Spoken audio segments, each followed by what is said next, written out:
Perkembangan zaman memang semakin canggih dan tentunya sangat memudahkan bagi pelanggan.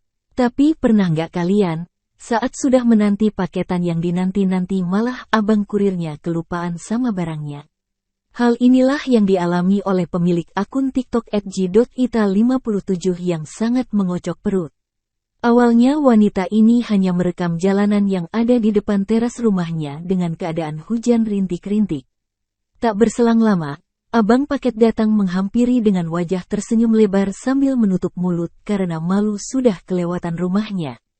Alhasil ia berhenti di depan rumah wanita itu dengan keadaan basah sedikit karena tak menggunakan jas hujan. Namun sesaat saat ia turun dari motor yang berniat akan mengambil paketan, mendadak kebingungan. Ucap seorang wanita di balik video tersebut. Pasalnya, ia kelupaan bawa paketan yang akan diberikan ke wanita tersebut.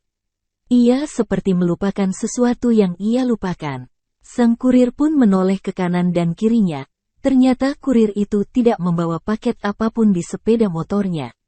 Sontak sang kurir tersebut masih dalam keadaan kebingungan namun sambil mengingat paketan yang biasanya ditaruh di motornya tersebut. Pria yang dikenal bernama Rusman tersebut, sontak langsung tancap gas mengambil paketan. Si wanita tersebut masih tertawa terbahak dengan tingkah lucu Rusman yang kelupaan bawa paketan. Video tersebut membuat netizen ketawa dengan tingkah lucu Rusman. Download Tribun X sekarang, menghadirkan lokal menjadi Indonesia.